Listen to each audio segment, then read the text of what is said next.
So hi, good afternoon, everyone, and welcome to the IWAGE bi-monthly seminar. This is the first one of 2024.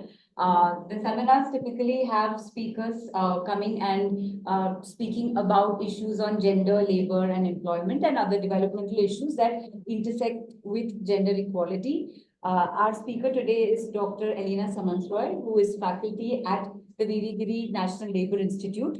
And she will be speaking about the usage of time use surveys for capturing women's work, something that is very relevant to the work that IWAGE does. And I will not take too much of your time, but I think there is going to be scope for chewing your brain after.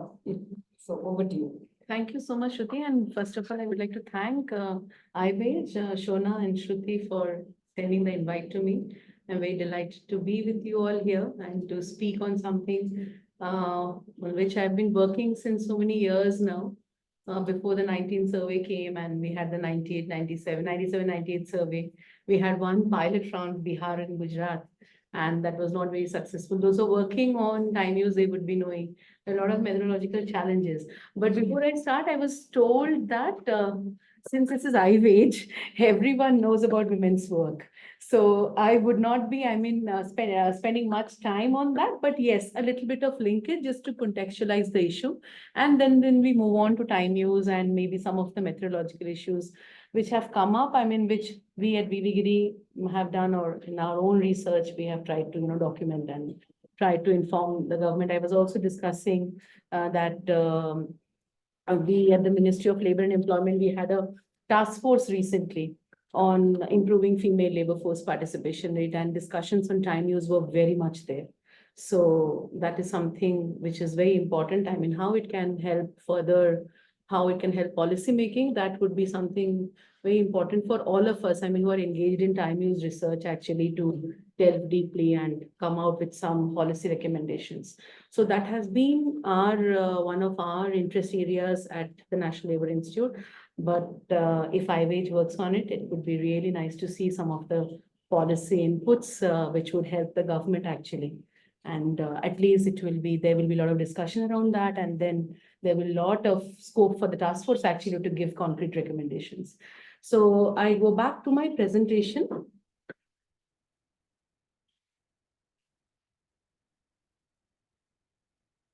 And also good afternoon to everyone and those who are online as well. I hope I'm audible to the online participants. Karunakar, can you just confirm if I think they would have mentioned if they can't hear us well? Okay. It's taking a while to become full screen. It's not changing.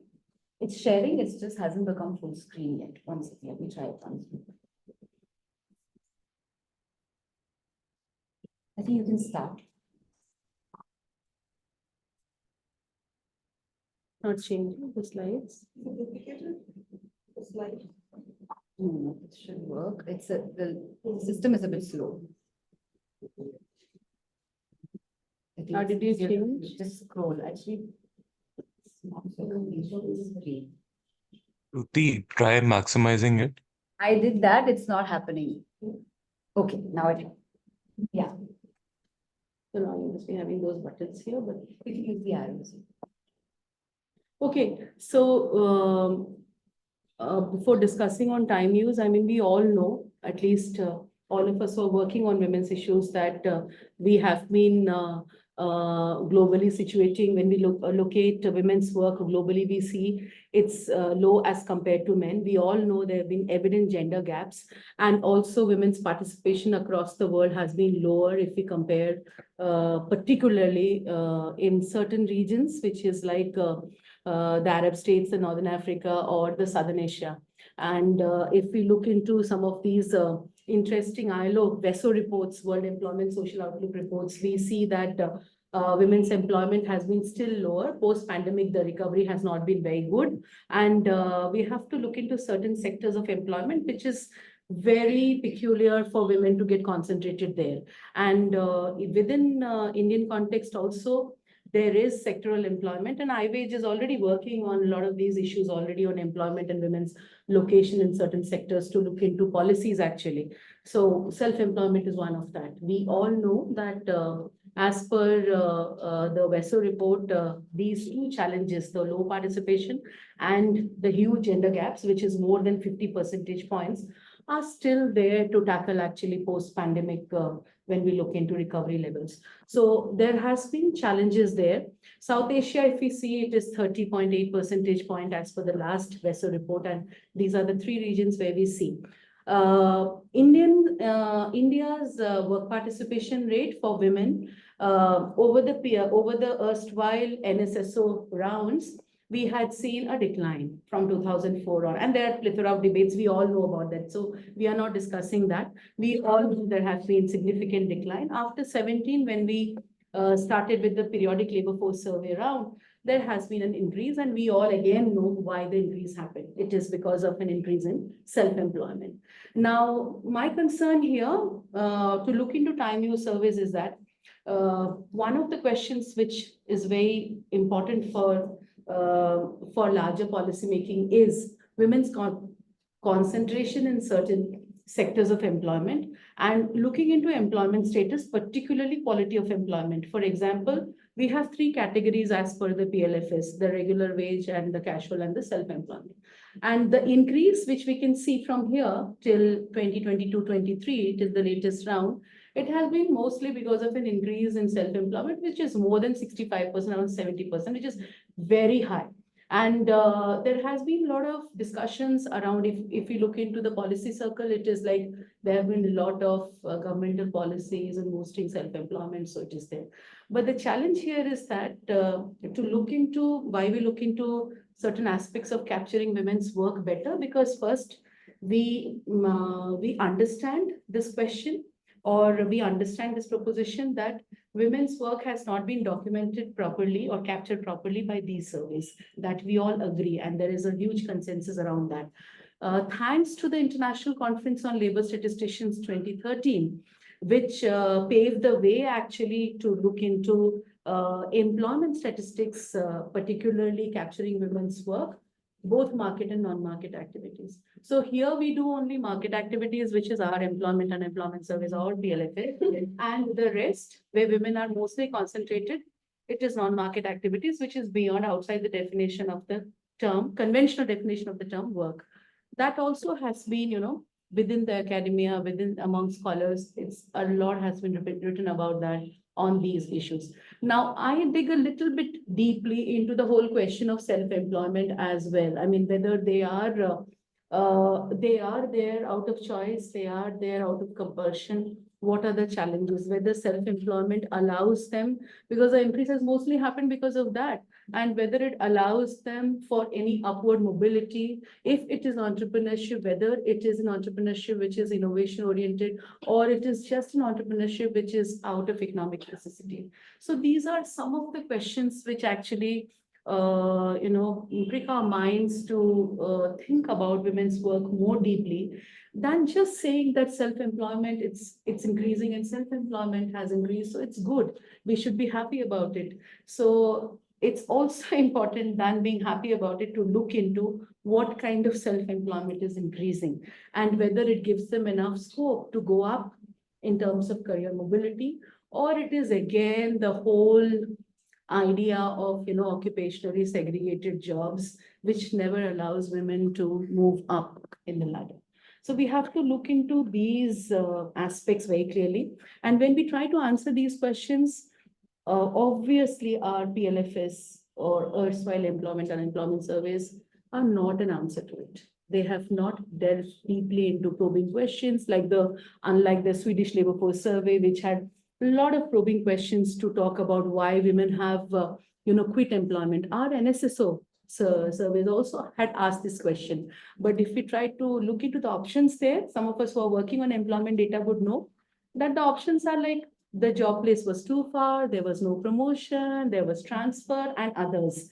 But that others is a big category, and we don't look into the disaggregation of the others across geographical locations, social groups, religious groups, ethnic groups. Everything will be so diverse. I mean, what I'm talking about is the lived realities of women in those others, who are those others in that category. Their options for others will be different.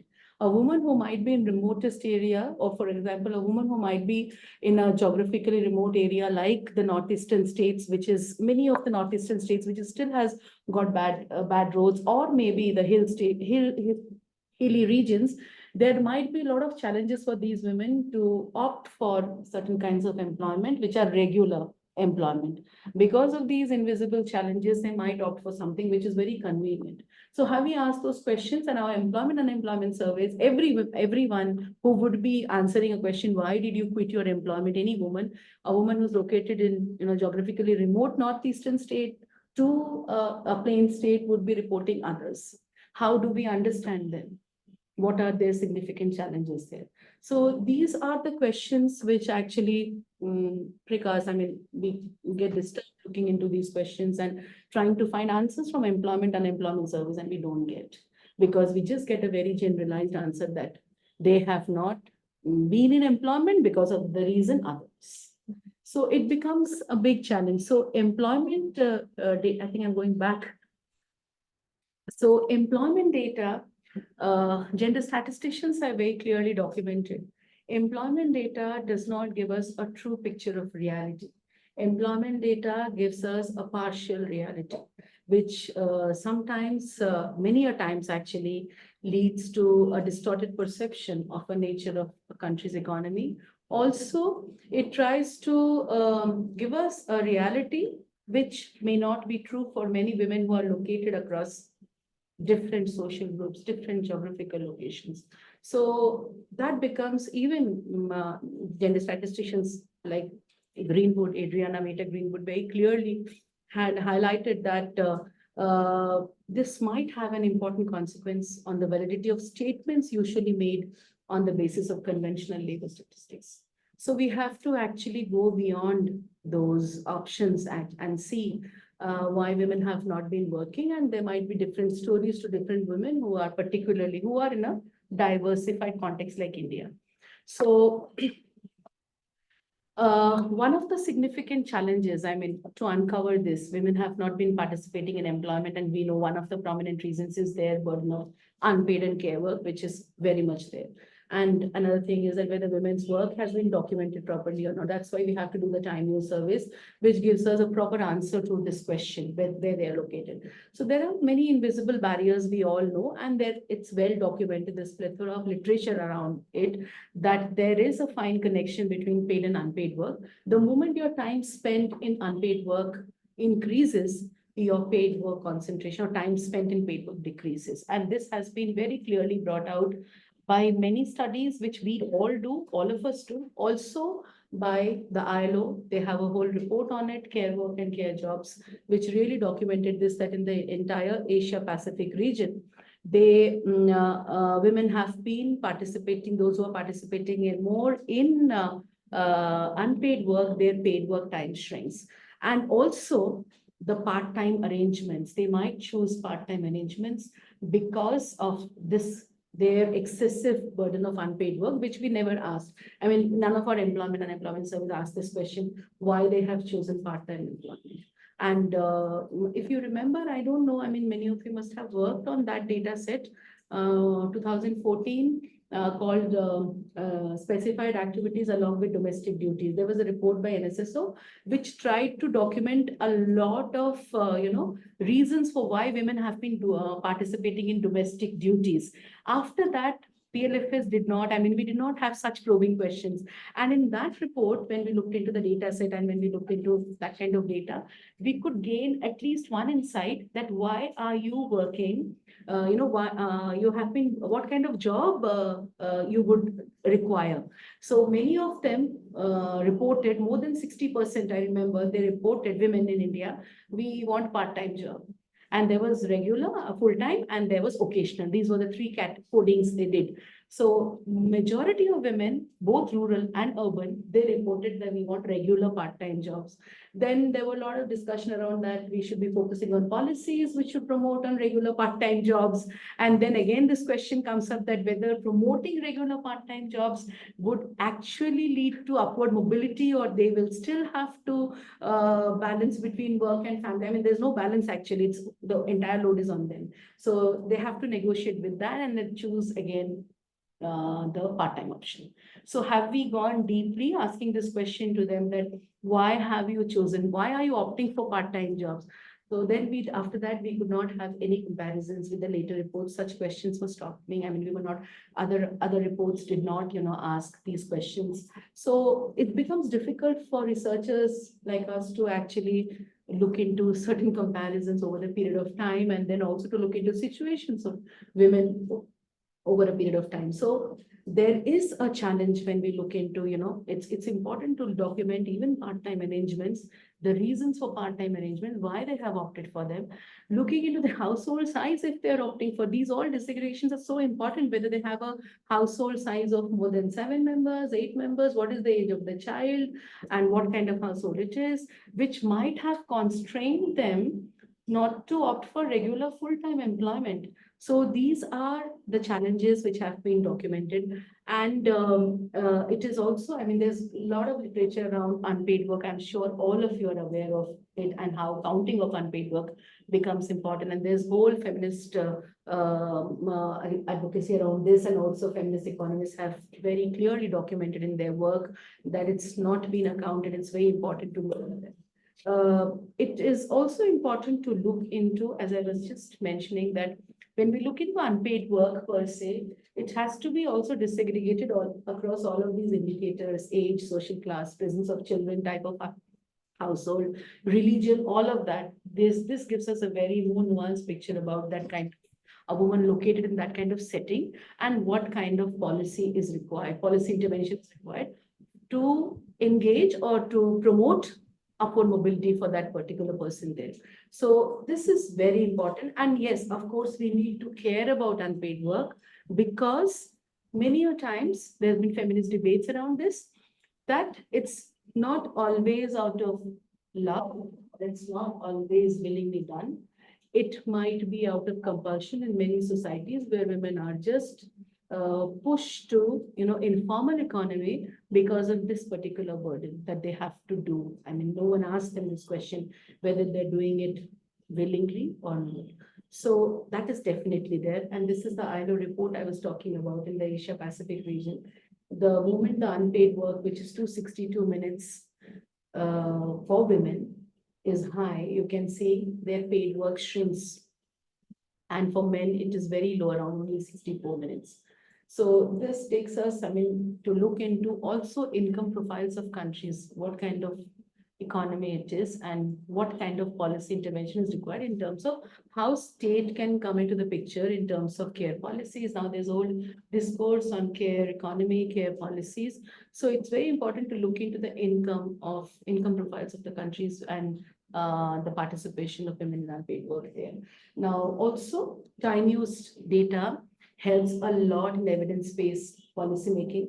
And we all see SDG indicator 5.4, target 5.4, had clearly indicated that we have to recognize and value care and domestic work, and look at public provisioning of care, and also to understand the time spent across all of these indicators: age group, location. If we narrow down to India, it's caste group also, it's also religion, it's also geographical location, we would say. So all these disaggregations are very, household size, number of children, marital status, all of that is very important to understand why women are constrained not to participate in full-time regular employment, because we all have to deal with this question, because we are still informal in a large sense. And also we all know that even with the new labor codes coming up, a lot of the informal workers are still not covered, but there's huge scope to get covered actually, unless and until we do these exercises and help the government in using that money, which can be used for informal sector workers under the new labor codes as well. There's a whole social security fund there, which will be used for the unorganized sector workers. So it's very important to document and tell how I mean, what is the situation, how that can be used.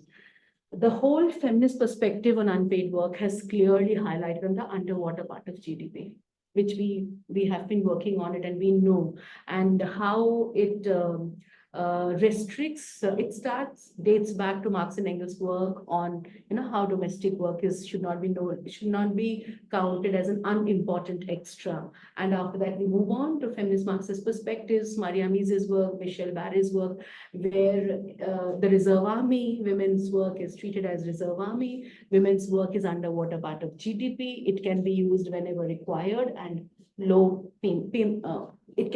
be mostly low paying employment. So all these ideas are very much a reality actually when we look into women's work within different contexts. And for example, the Indian manufacturing sector, if you look into sectoral employment, that's why we keep on telling, in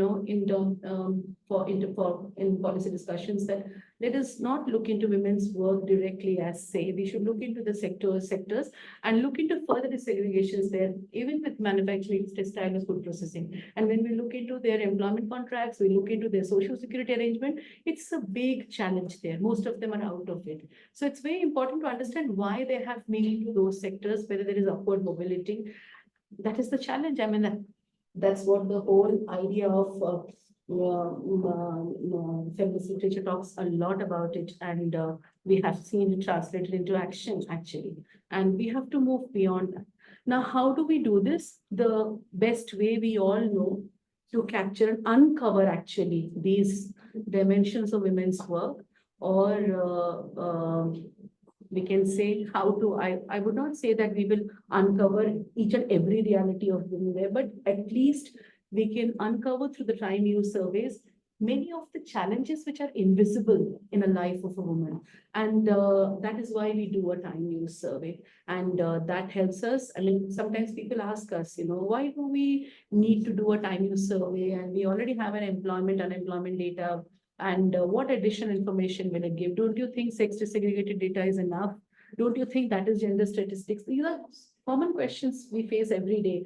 And but then the data which we have does not add a lot of, or we would say the data would not talk about the context where a particular activity has taken place in a life of a woman. For example, if it's employment, low paying employment, if it's informal employment, what is the context where a woman is located? So it does not uncover the context. It only uncovers the places where they are located, the regions maybe, the states, and the kind of work. So that's why to delve deeply, we need a time use survey. It has immense significance in terms of policy, a lot, and that we will come to it. Two key documents are very important to understand time use surveys. One is the Resolution 1, Statistics of Work, Employment and Labor Underutilization, 19th ICLS, where they try to give recommendations on improving labor force data by capturing both market and non-market activities. In 18, when they had the ICLS, it's in every 5 years. So they started talking about well-being also, measuring well-being also. So it advanced further. The other one, we all know the ICAT-US, which is the coding classification to code activities. So these are the two important documents we should look at before doing any study on time use, and how, and it's very important because these frameworks help in, they are also made in a way that we look into SDG progress also, monitoring that as well. Now, 18th ICLS, the 20th ICLS, which is 2018, that talked about looking into well-being aspects. So it said that measurement of unpaid work is critical to enable the accurate measurement and understanding of contributions of women and men to household well-being, and new standards there for measuring invisible forms of work.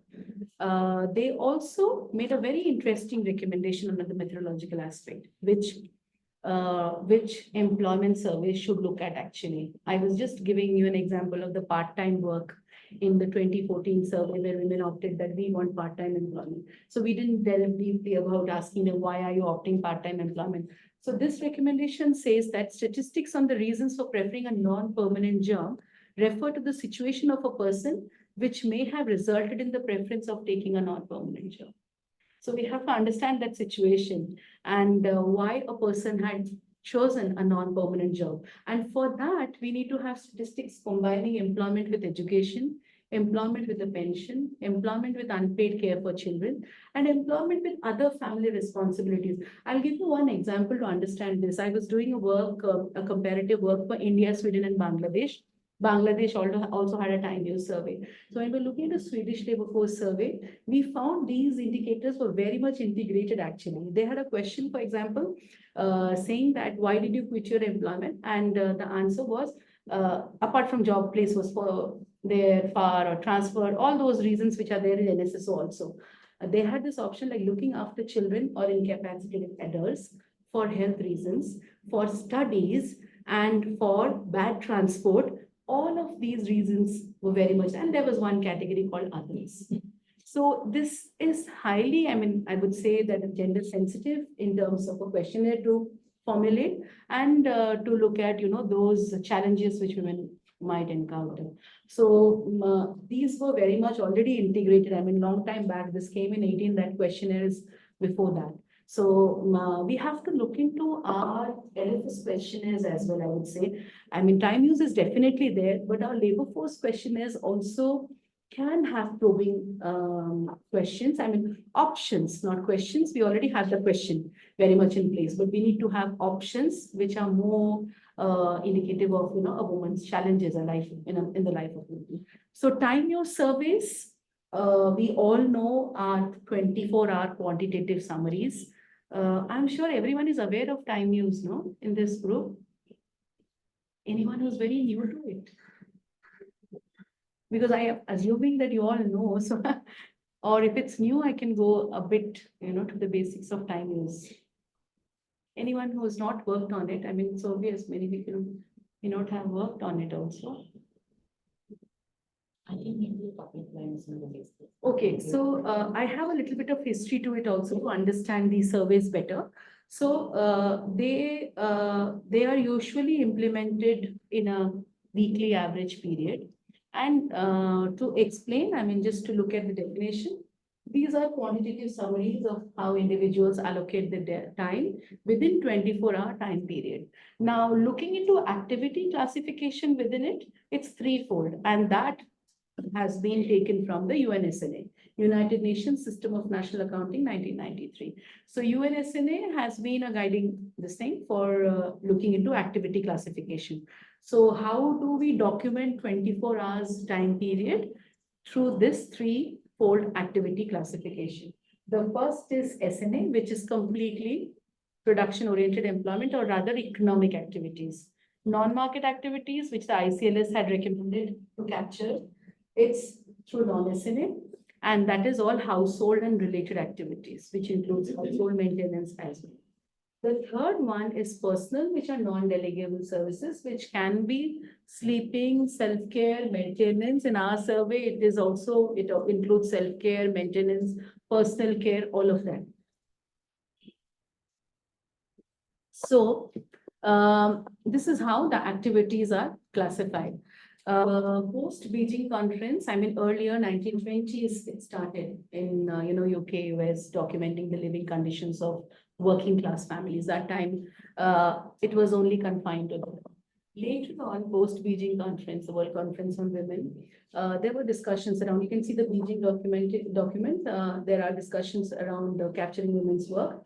And after that, they said that the focus of time use surveys can be shifted, or it has broader scope, and it can be used to document non-market activities of women workers as well, or anyone.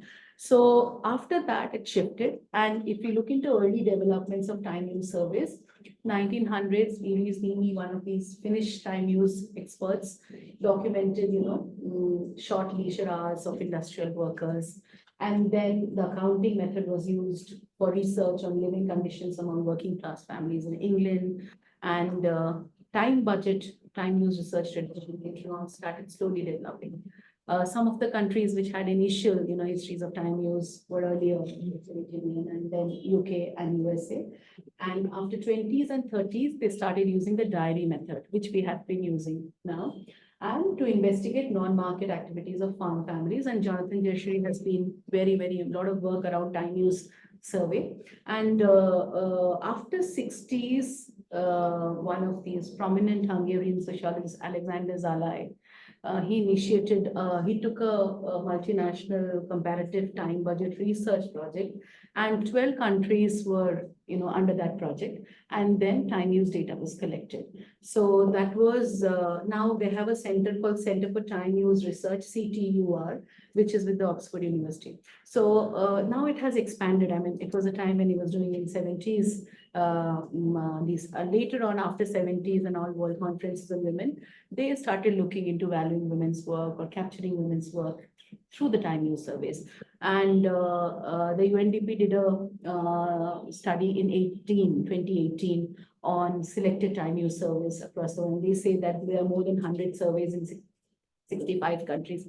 And some of the insights, I try to put it like this: some who had modular surveys, some had standalone surveys, some had pilot ones, some had national. By that time, India did not have a national one, but India, the 98, 99 was considered a national one, though it was a 6 states survey, but still it was like that. So pilot, these are the countries, and developed countries definitely had the longest tradition, and they had the time use, but there are modular time use in many of these countries as well. Some they did not have, and some did not conduct at all, so we had small time use surveys. You can see the countries. National large time use survey using a diary, India they have put before the 90, but that time 98, 99, 97 survey was already there. And that is also national, that is also considered national survey. So what do time use statistics shed light on? I mean, what the individuals do in a population, what activities they're engaged in. They also try to capture the time spent in traveling, time spent in doing nothing also. So it has the potential to capture almost everything within a 24 hours time period. And there is much to it. Just put a few. Now, a bit of history on India.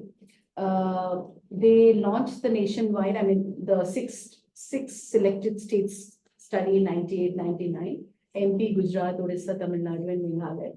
And 12, they had a pilot which was not successful. The result of the survey was not out, but there was a report which talked about the methodology that was used. And we did a paper around that, looking into the methodology and the challenges there, which they improved upon later in the 19th survey. And 19, the first time the country had a nationwide survey, and with a huge population size, and they started documenting all kinds of activities within unpaid domestic, unpaid caregiving, all of those within leisure, all of those activities. This is the report, and they had, you can see the coverage, and it is a 24 hours diary method, 4 a.m. on the day before the date of the interview to 4 a.m. on the day of the interview. So it's spread accordingly. And some of the insights I'll share when we go to the methodological aspects.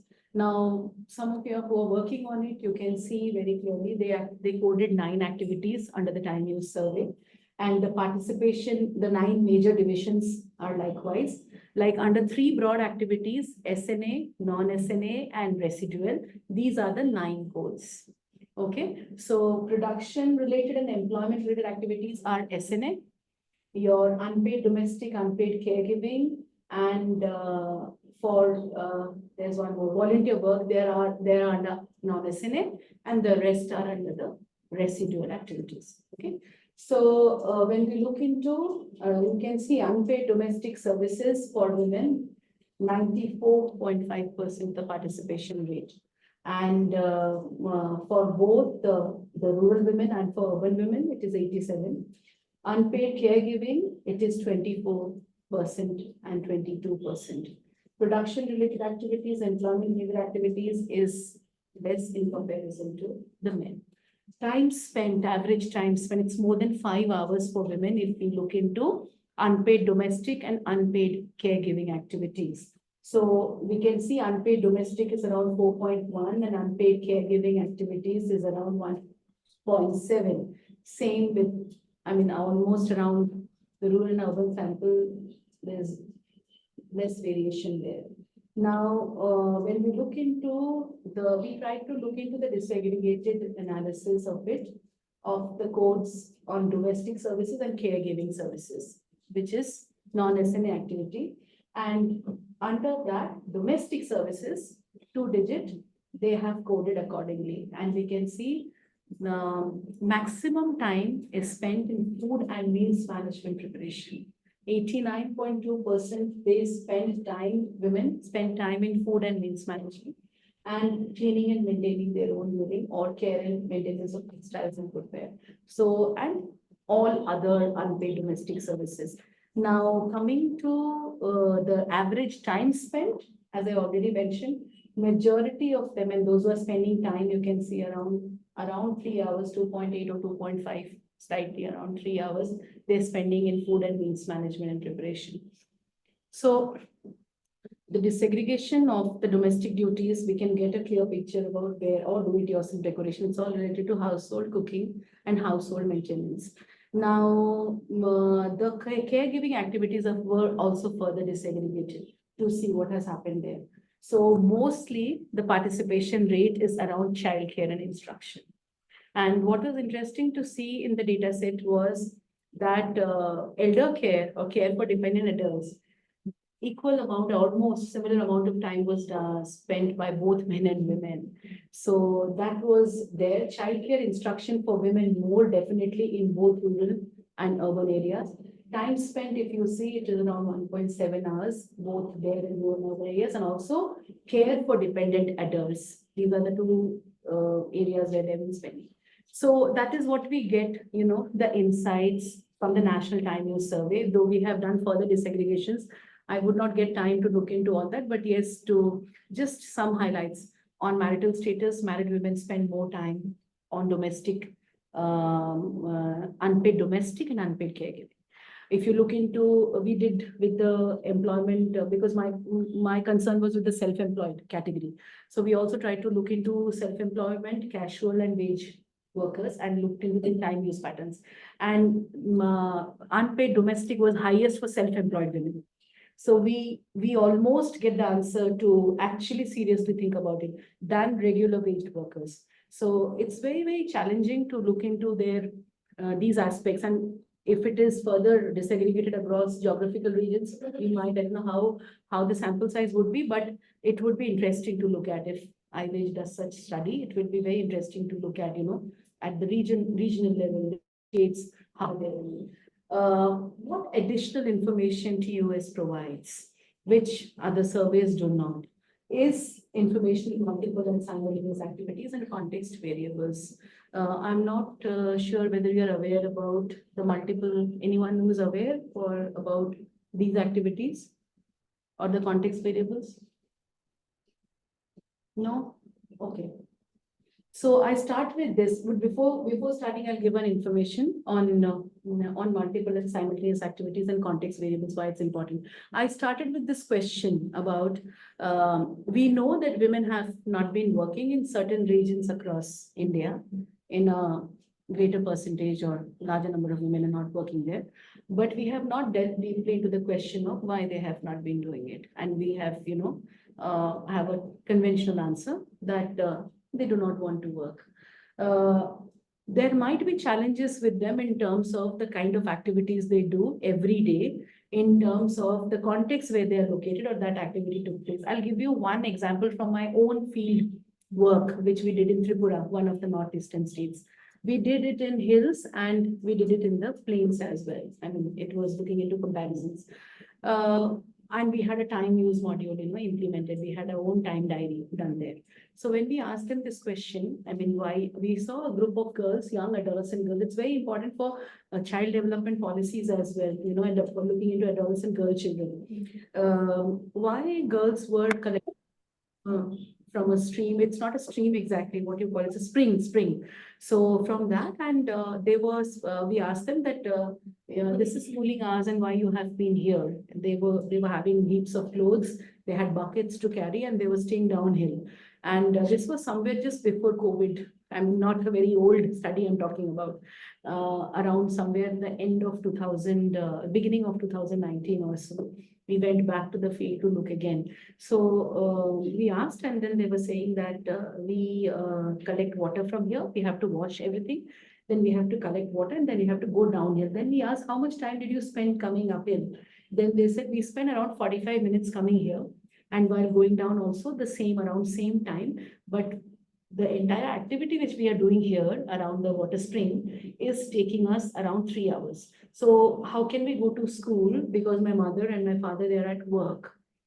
So we did not know. I mean, when we asked that what your mother has been doing, then she said that mother has gone to forest to collect forest produce. And then there is also Narega side. She might also go there sometime to work. So we don't know what time of life is that. But we have, these were all adolescent girl children, and they were not in school at that time.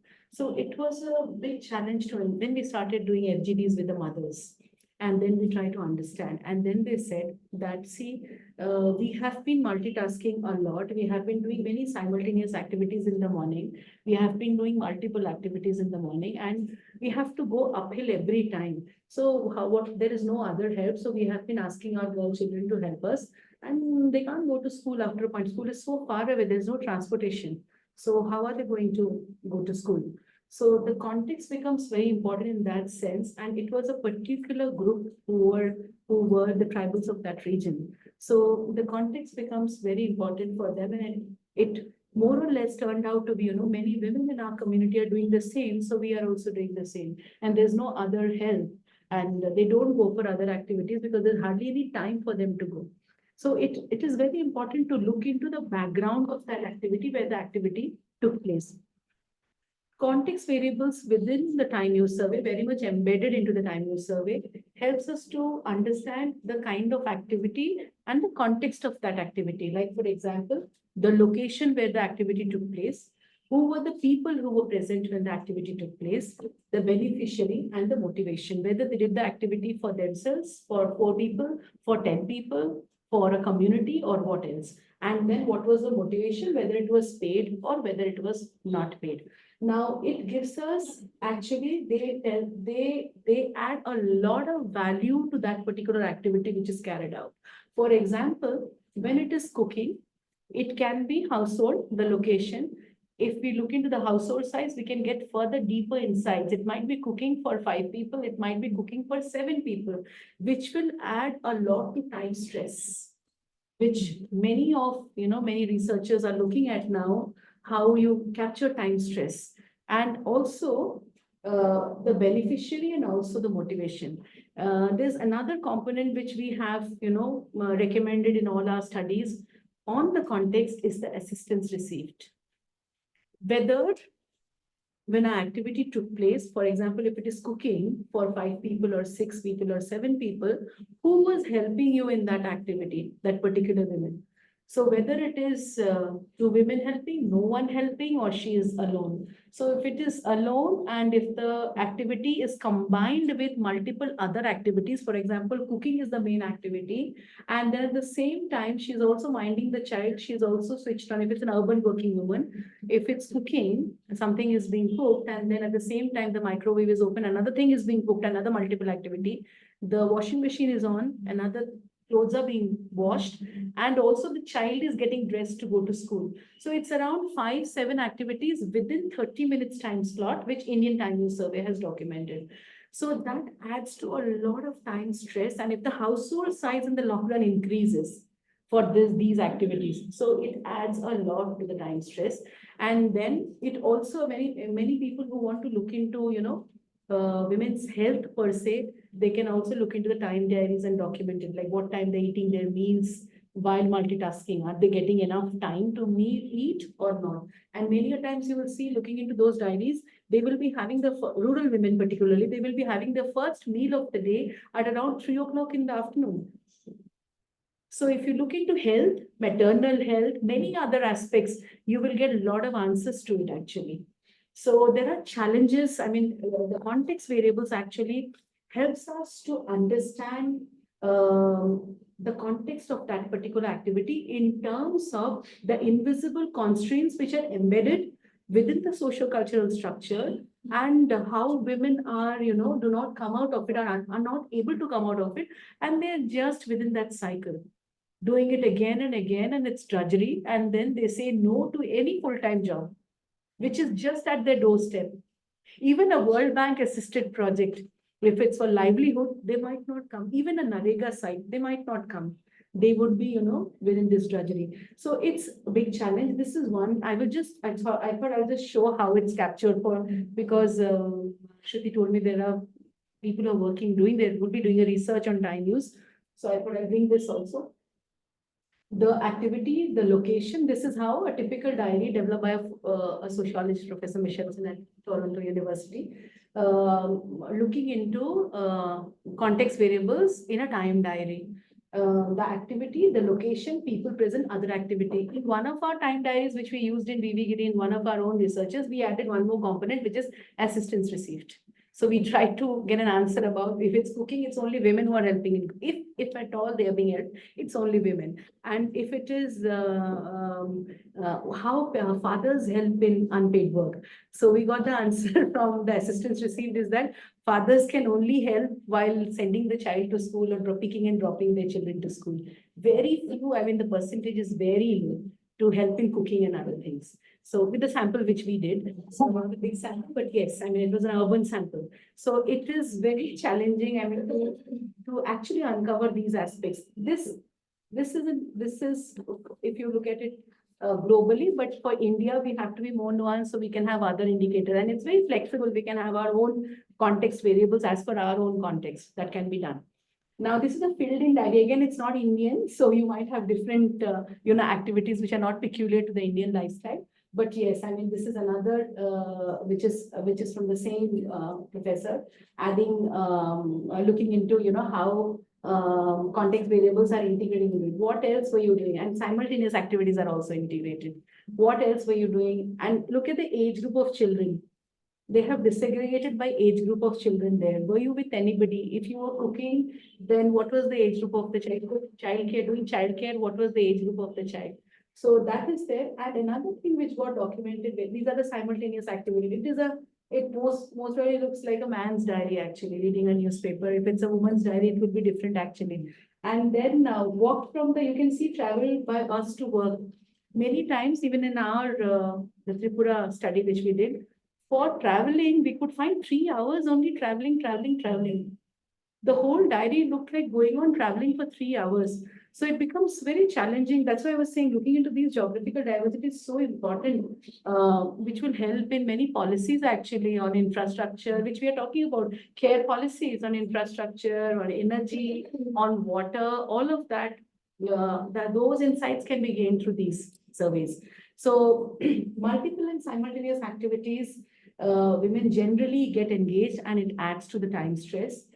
For example, if we say a woman cooks and simultaneously attends to livestock, it could lead to time stress, which we have already discussed. And if we ignore this, then it is sheer underestimation of women's work. So we may not ignore it because it will not help us in understanding women's work generally. Now, what scope TUS has? What are its advantages? It helps in improving workforce estimates. It helps to understand, work, family, suppose in multiple and particularly the time spent here. What else were you doing? You were talking to your husband, you were taking care of your children. Then it also helps us to understand, the time spent in family, work, family, balance, whether someone else is helping you during childcare, all of that. So it's very important to look into those relationships there or within the household division of labor per se, who is doing what and whether there's time to spend, for own well-being as well. That is also important. So it is very important to help governments actually design work-family balance policies. And also they are invaluable to understand research into relationships between paid and I already just indicated a bit on how the unpaid work, if it's increasing the time spent with the paid work shrinks. So it's very important. And to understand leisure time poverty, issues of time poverty, which is again very much important because we all agree that woman whose time poor is income poor. And it also takes us to understand, larger social protection policies. We have seen much of work, around capabilities, Amartya Sen's work or Naila Kabir's work, talking about these aspects of poverty actually. A woman who is spending, a lot of time in securing household inputs, a woman who is in a female-headed household, all of these challenges are very integral to understand social protection policies, and that might help women workers actually to continue in employment for a longer period of time.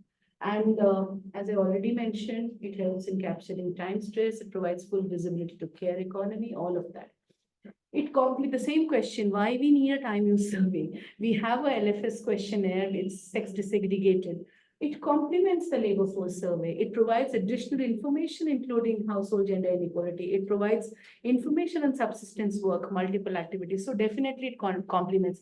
If we don't do it as a standalone survey, for example, as a country, because there are challenges in terms of, expenses. There's a lot of money involved. That's why we have not been able. We can have it a modular way as well. Many countries we saw in the table, many countries are doing it in a modular way as well.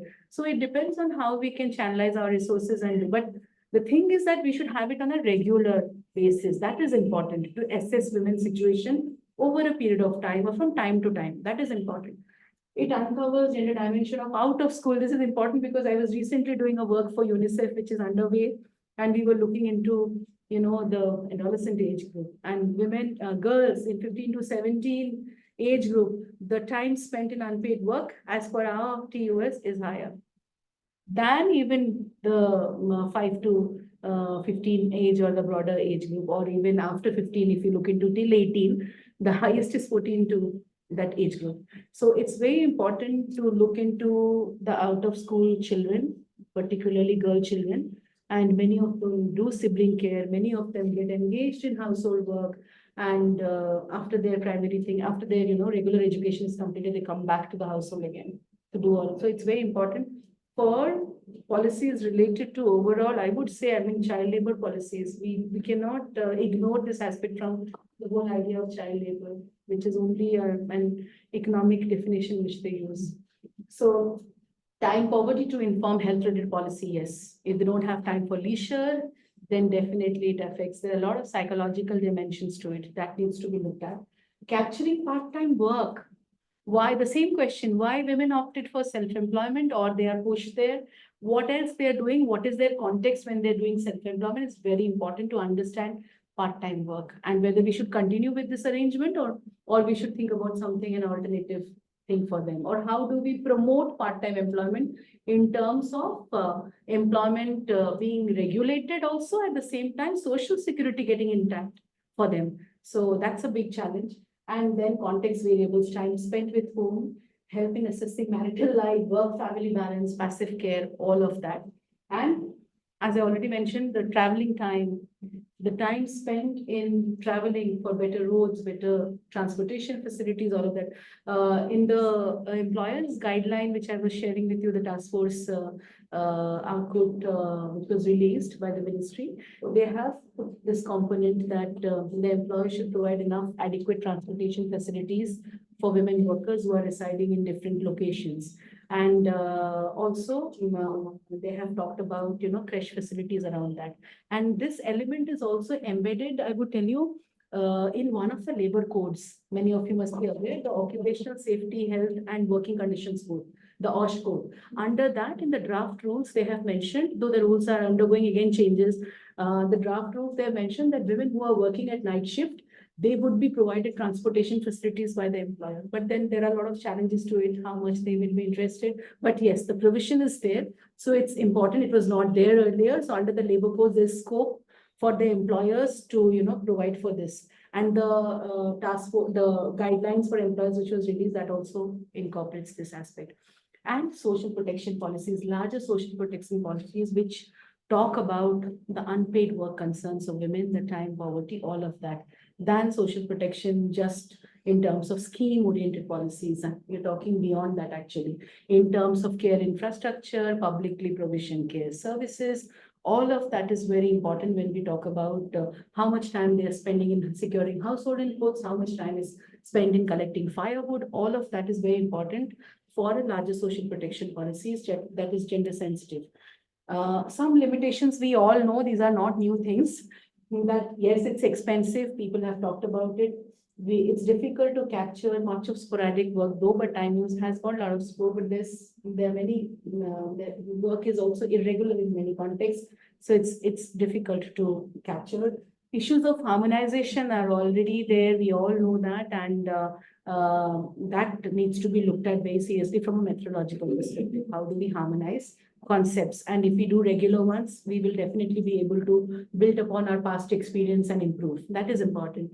And the methodological limitations. Who asked the questions? What method we are using? It's direct interviewing. We are filling the questionnaires, how we are doing, and what is the best way. It all depends on the context of that country.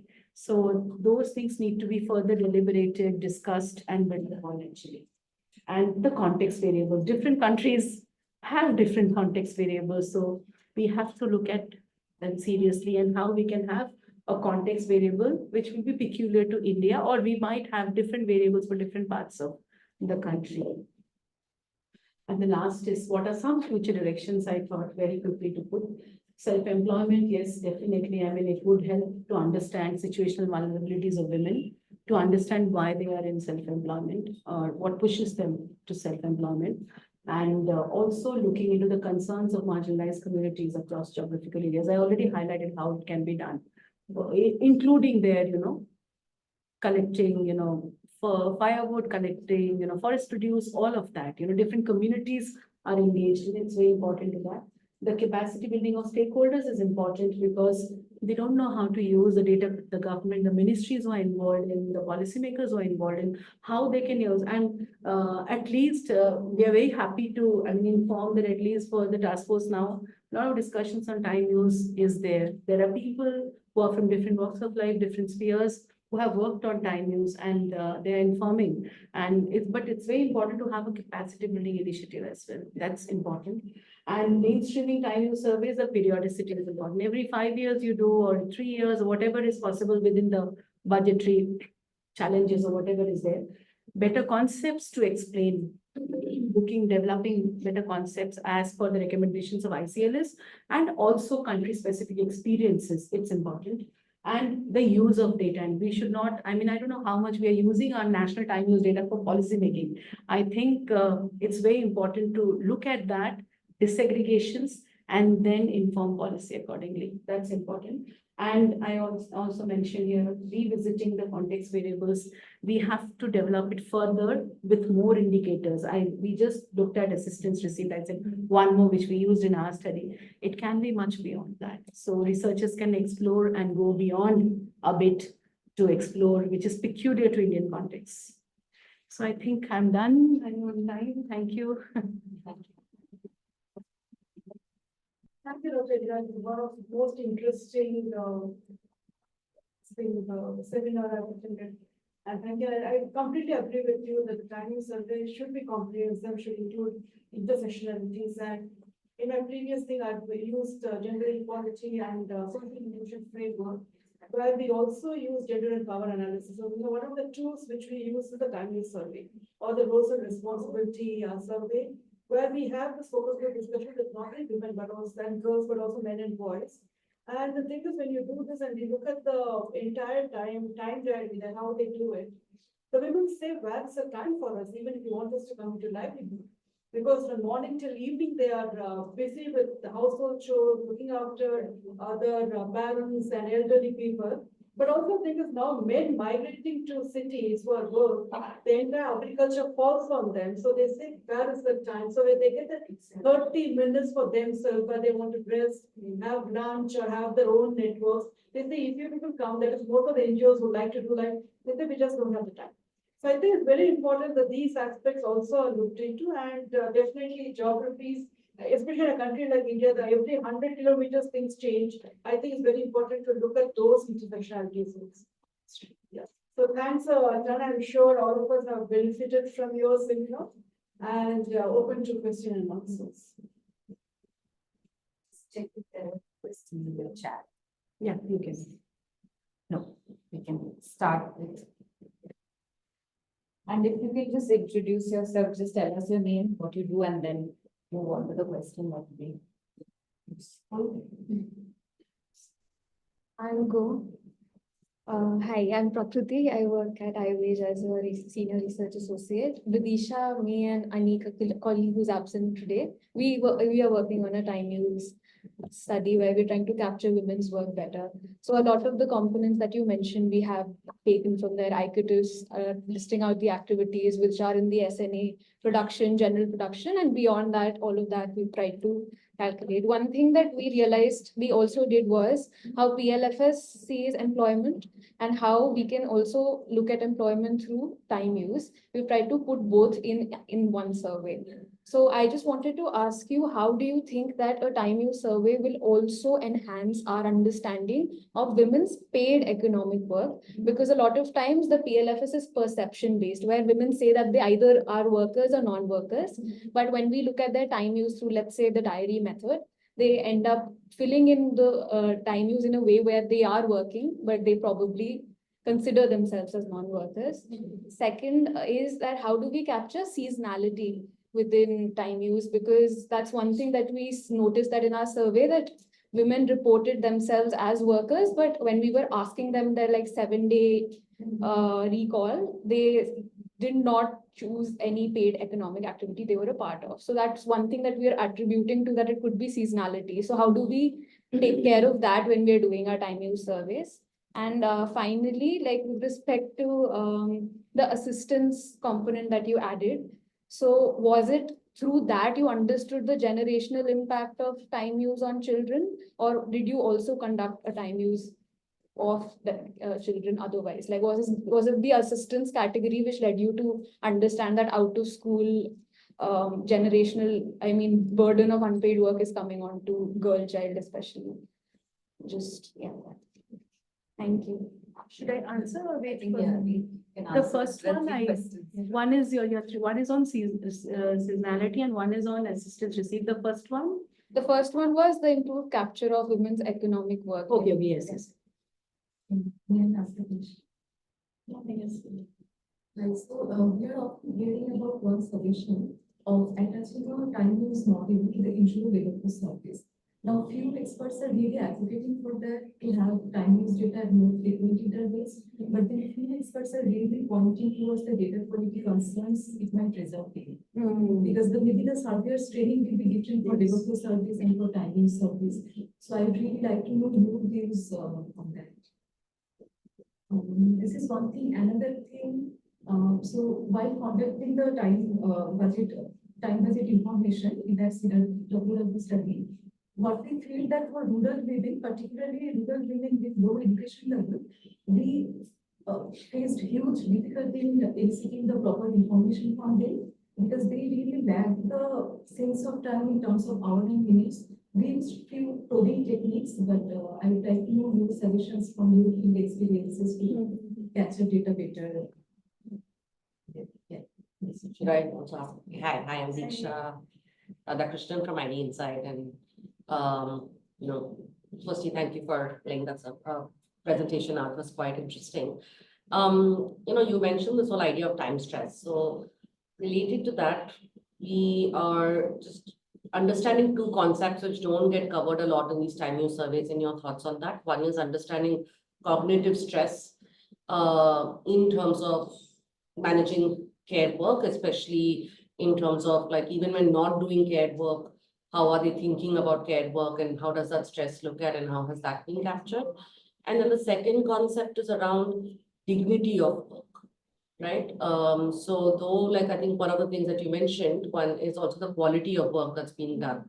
So when you're looking at care work, has there been, what is your thoughts about capturing the ideas of, like, there's a certain understanding of how you enter a workspace and the kind of dignity of work you're looking at. So when you're engaging in unpaid care work, how do concepts of dignity really, dignity of work or the way that you are treated at work really come into being in those areas?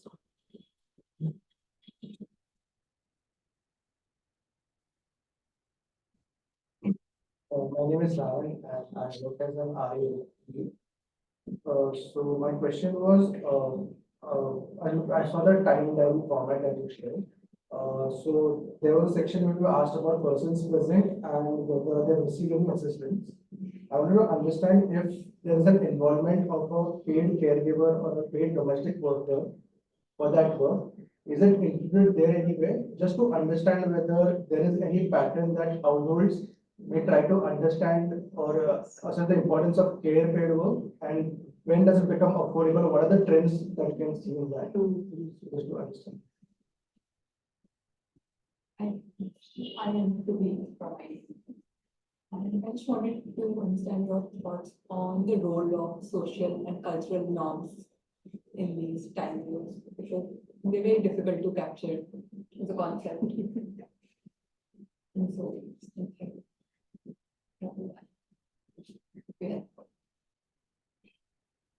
Question. So when you said about the adolescent girls were involved in the unpaid work, what were the adolescent boys involved there? So is there any difference between that age group? Because if there is a school dropout, kind of a pattern that is emerging, which is more for girls, then is that similar pattern for boys or not? Because if that relates to a policy, it has to be more comprehensive. The second question is that when women are loaded with so much of unpaid work, plus the additional work that are being given, because the household is already in an economic stress.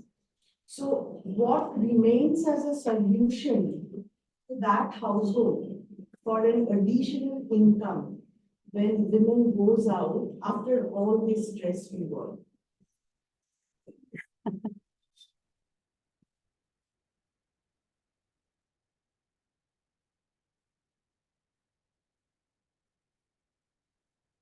Should I start from? Yeah, I'd like to thank you so much. Oh, thank you, thank you. I just one more question. I'm Ridhusmita. I work as an economist with IWWAGE. So because Giri works so closely with the ministry, and also even without a time use survey, we all know that women take up a lot more disproportionately high share of the unpaid household care work. So time use definitely helps in quantifying it. But even then, we know that women do take up.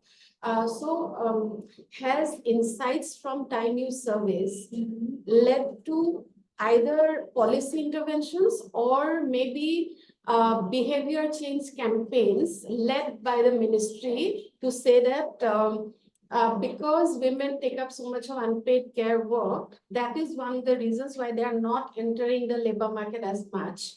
So because time use gives us data, evidence of something which we intuitively already know. So has this evidence being used by Giri NLI or the ministry therefore to take up interventions or even the 3R campaign on redistribute, reshare of the unpaid care work within households by not only women but men and state and market.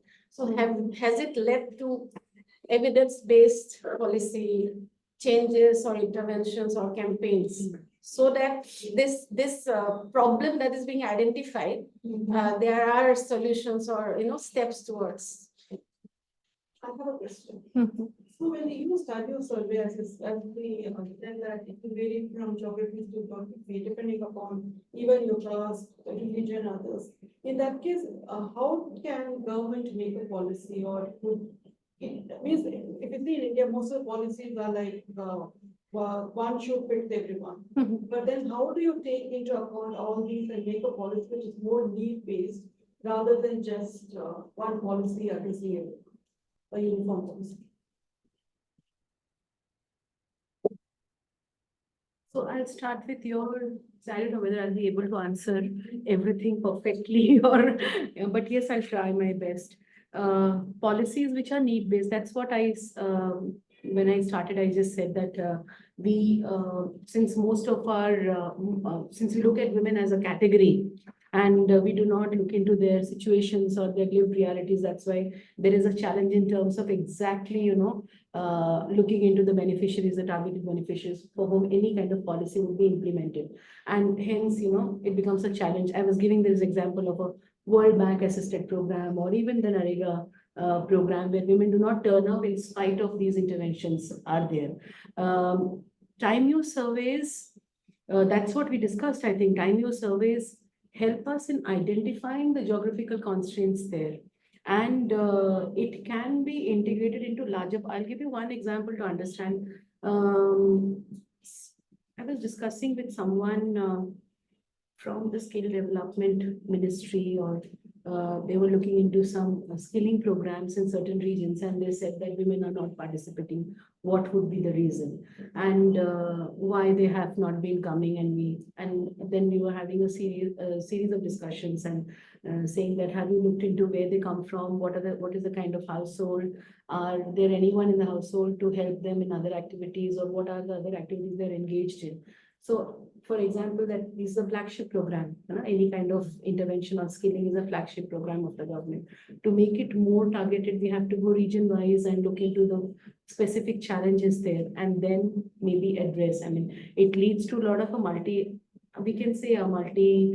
strategy in terms of liaising with the trade union leaders there, with the civil society networks there, and also with many of the local or state level policy interventions, or people who are working for different initiatives at the state level also, to make something of this sort happen, or help them, or motivate them, to encourage them to go for those skilling missions.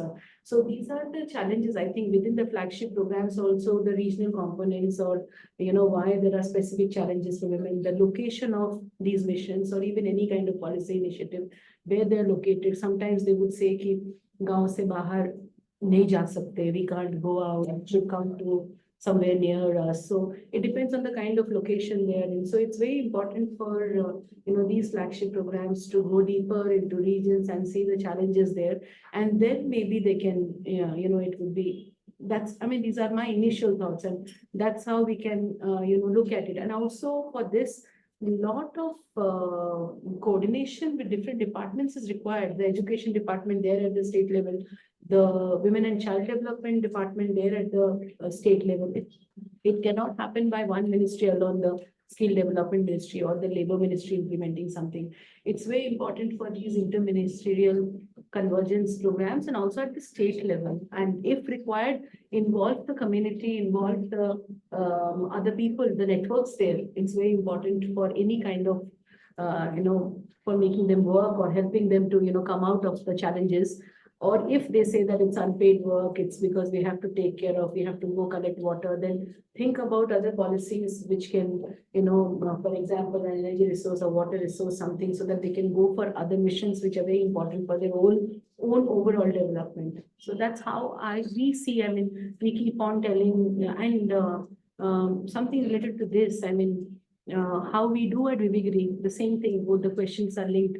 At the ministry, I already mentioned that there's a task force constituted, and then there have been a lot of discussions there, and we are also working on a report, and the employer guidelines are there, and UNICEF is a part of it. They are also doing some advocacy campaigns there. We at IWWAGE National Labour Institute, because we deal a lot with the trade unions, we deal a lot with civil society networks, also labor officers.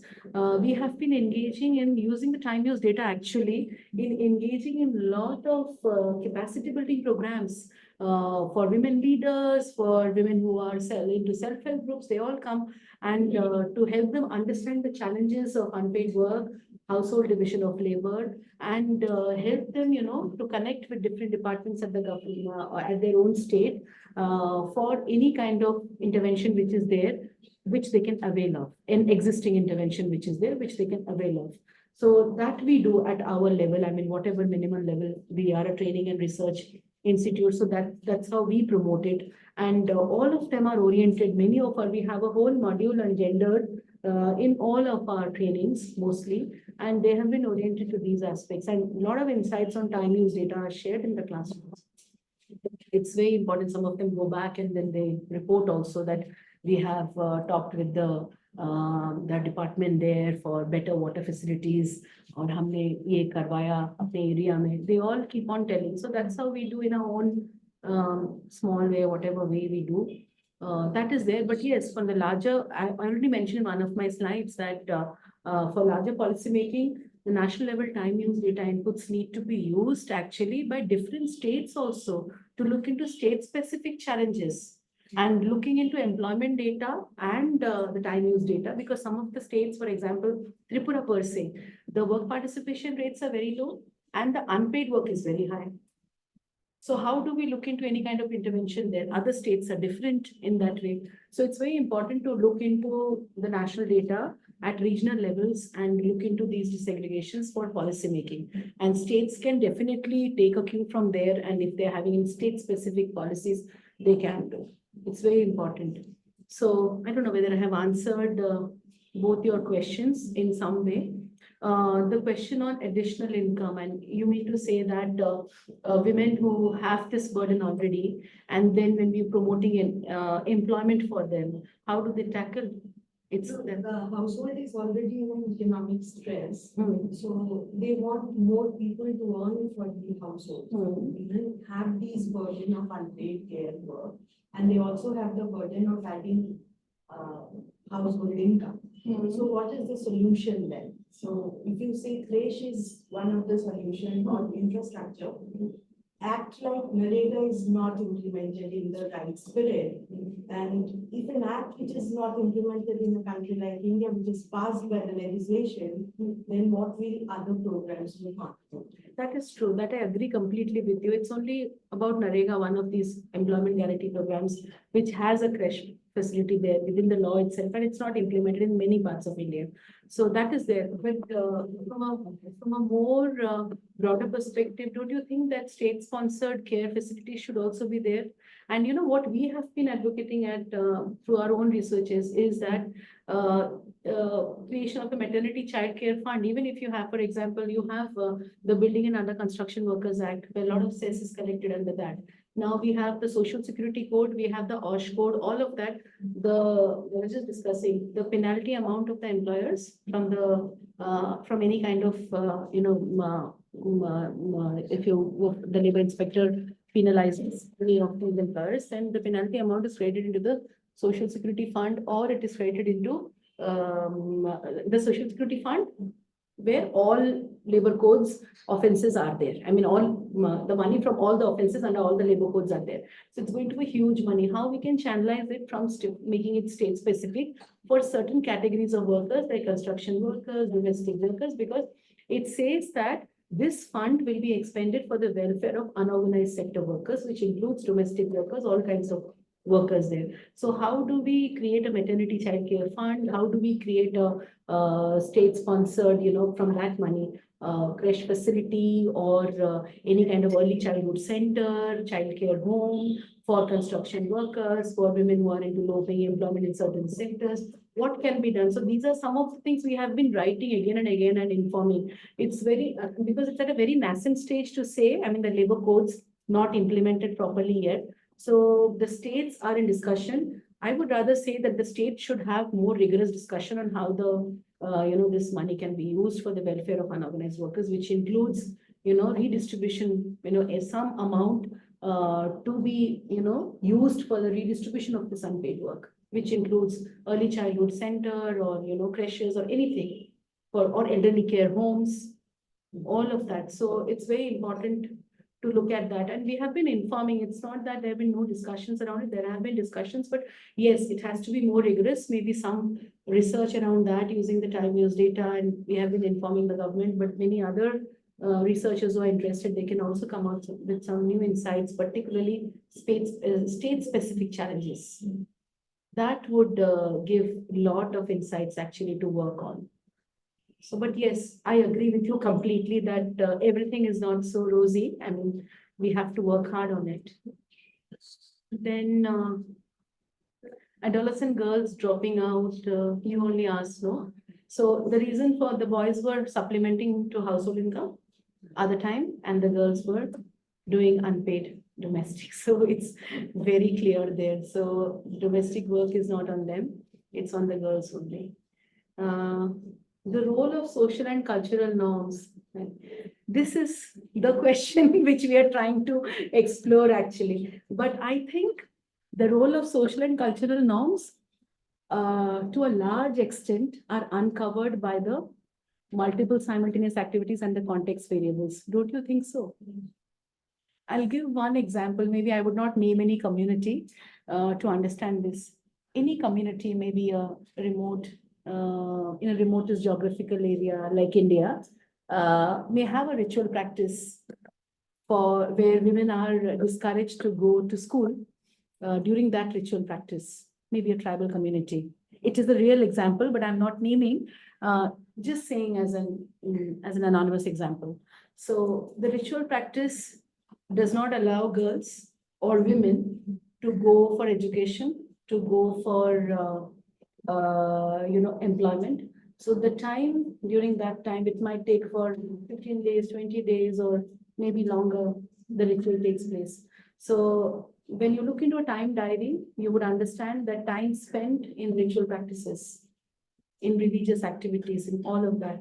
So that would help us to understand that, okay, this period of their time, they are not in school, they're not going for regular employment, they're just engaged in this practice. And whether this practice helps them to grow or it discourages them from their overall, achieving well-being, that we have to decide.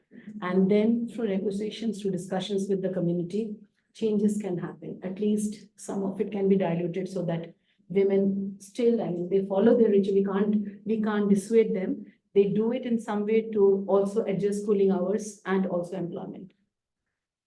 I've come across this, so that's how, social norms get uncovered. And also the assistance received. When you look into a time diary where you see husbands are not even performing 5 minutes of, cooking, the food and meals management preparation, then definitely there's a challenge to, the social norms are very much there, which normalizes housework for women. So we can have lot of, campaigning or, some intervention in that area where this is happening. So it's very important. These things can be uncovered through, I feel, through the time use, through multiple simultaneous activities where your contexts are very much, reflected. The context becomes very clear. And the household division of labor becomes very clear. Then, involvement of paid domestic worker. Yes, in my sample, which I did in Delhi NCR region, we found that assistance received because we had income disaggregated data. So in middle income families, they had domestic worker. But if you go lower with salary slightly, you can say, I don't remember exactly, till 18,000 or so, below that, you can't afford. So does it release some amount of Yes. time for women to do other work or just involved in domestic? Yes, it helps them to stay in, spend more time in employment related activities. And we also found that even if the domestic worker is there, some amount is there, but there are also cultural norms very much there where the multiple activities which women do, it reduces with the domestic worker in place. But whatever multiple activity they do, it's always a woman and woman. So even the time use survey 2019, if you look into multiple simultaneous activities, the 6 years and above group, the main activity is domestic, unpaid domestic, and the simultaneous activity is also unpaid domestic. So it is, they do the main activity with unpaid caregiving. So with the main activity, they do many other multiple activities that still remains. But yes, this eases their burden a bit if they are able to hire someone to do it. So, but the sample size is very small, so we can have a larger sample and we can look into urban areas, and there can be further, the way of looking at it in different locations will give more nuanced understanding to this issue. Then cognitive stress. I have not worked, but it sounds very interesting to look at it. Dignity at work and the way women who do, for example, you mean to say those who go for maternity break and then when they come back, how people look at them? No, I also just mean that when you do a lot of these surveys with women at workplaces or even men at workplaces, especially in informal work, you look a lot at the dignity of work. Are they getting the right, the way that they are treated at work, the benefits, the time, all of those aspects.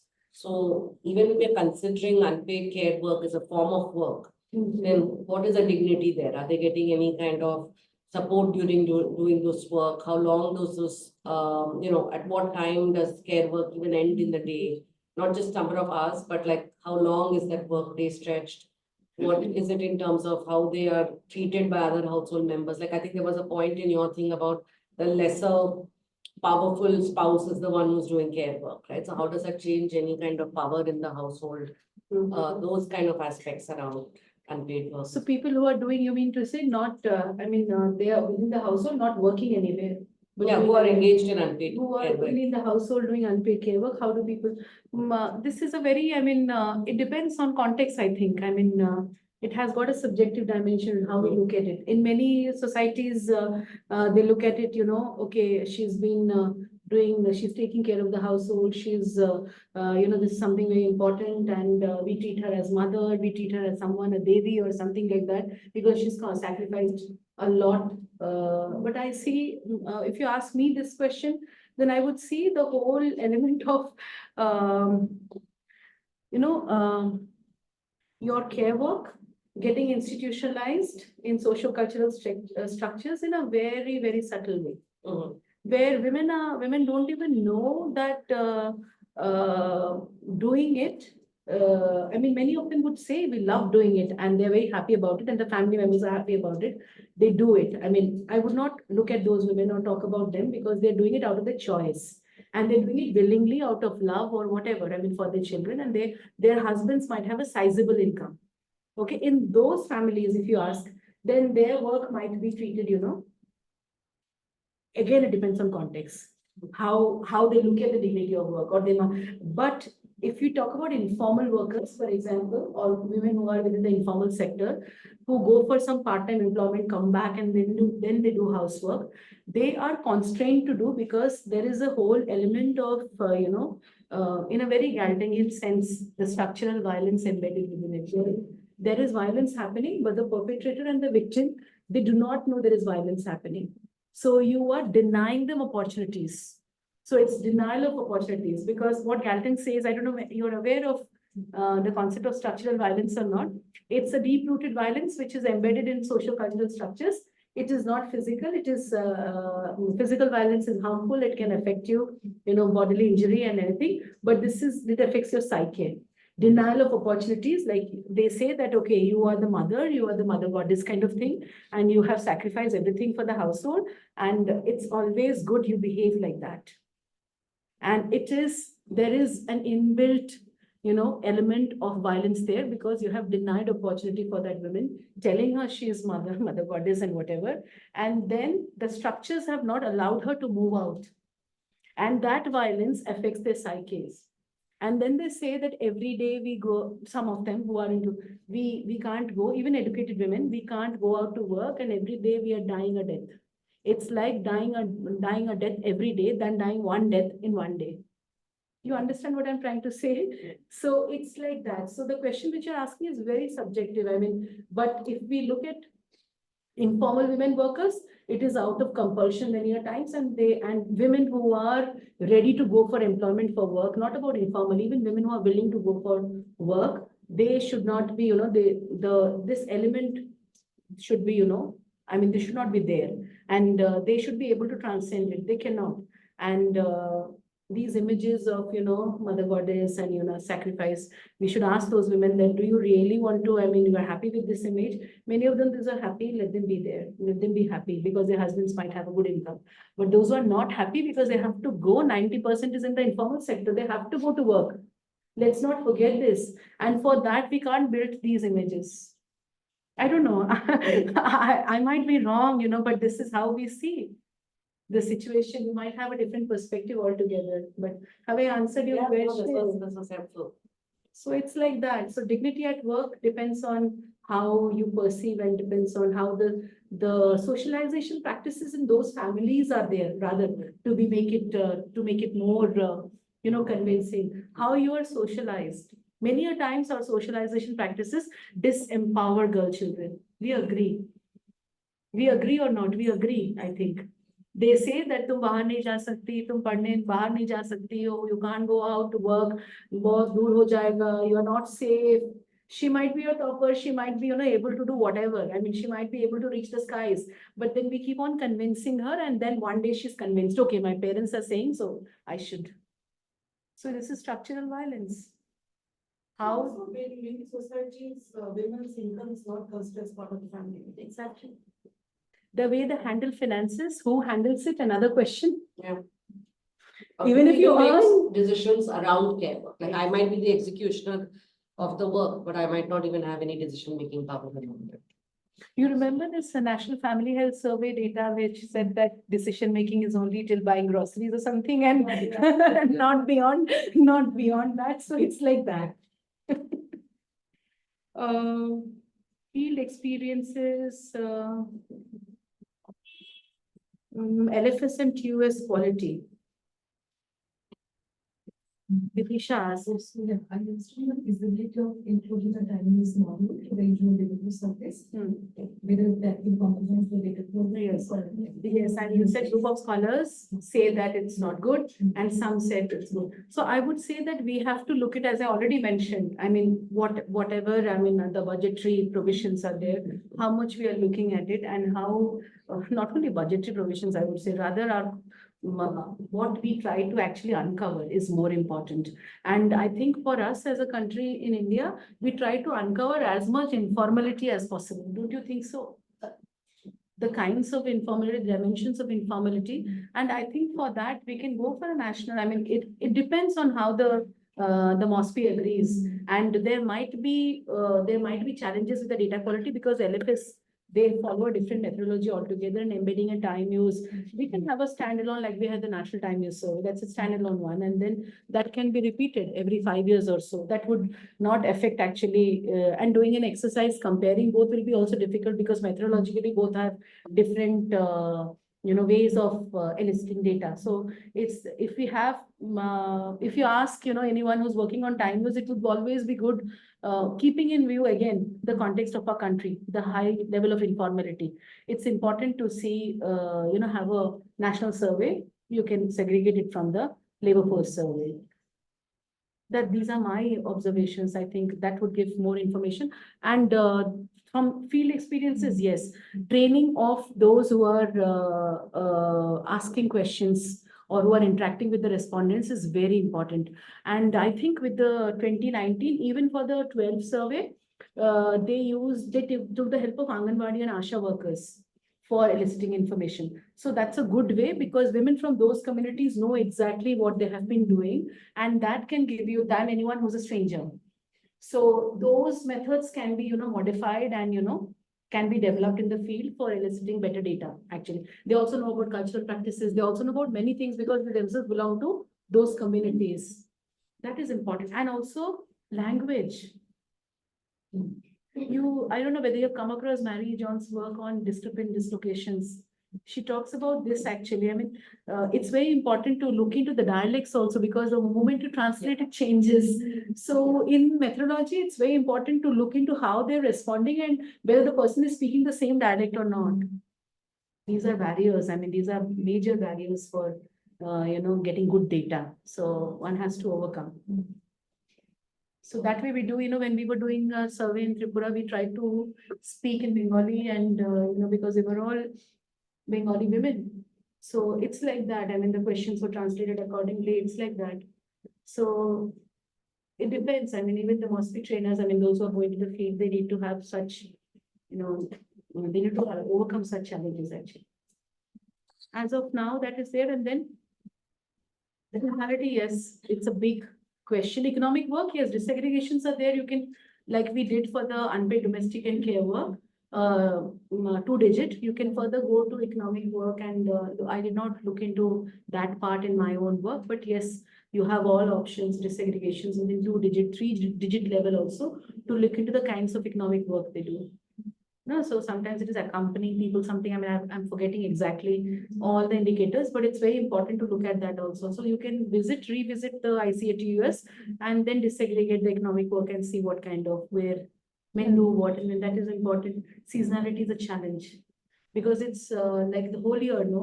So if it's done, like the PLFS rounds are done, then it will be useful, but then again, the concern for budget comes.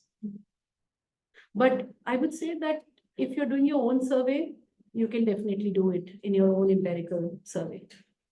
This is narrative part that can be captured, like you go back again and then check.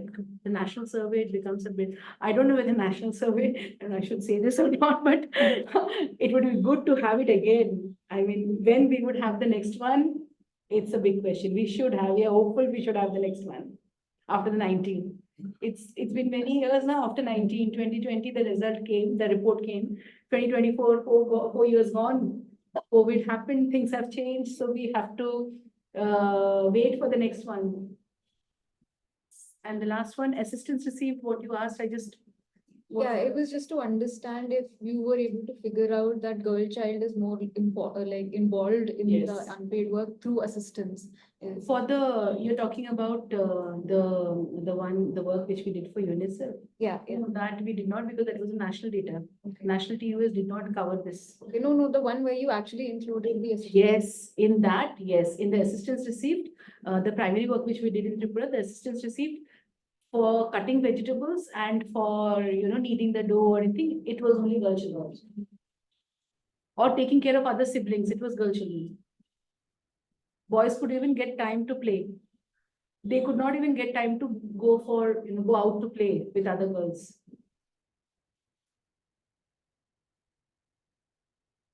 I think I answered all. I have a question if this. Yes.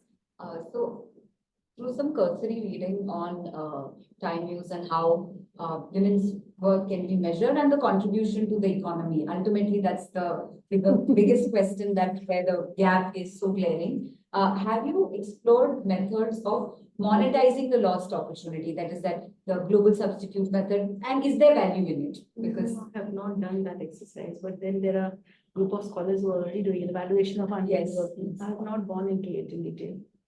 But yes, the economists would do it better, I would say. So that's important to do, but how prepared we are as a country to do it is important. Because we have not even recognized that part. Yeah. Monetization comes next, I think. yeah, After we recognize that this is work, then we talk about monetization. We don't even recognize this is work. That is a challenge. But yes, I mean, there are scholars who I don't know, in an Indian context, it becomes difficult. I was thinking from the policy reception of policy makers, is it important to just speak about the time budgets, or also throw light on the lost economic opportunity and value that? But yeah, I take your point.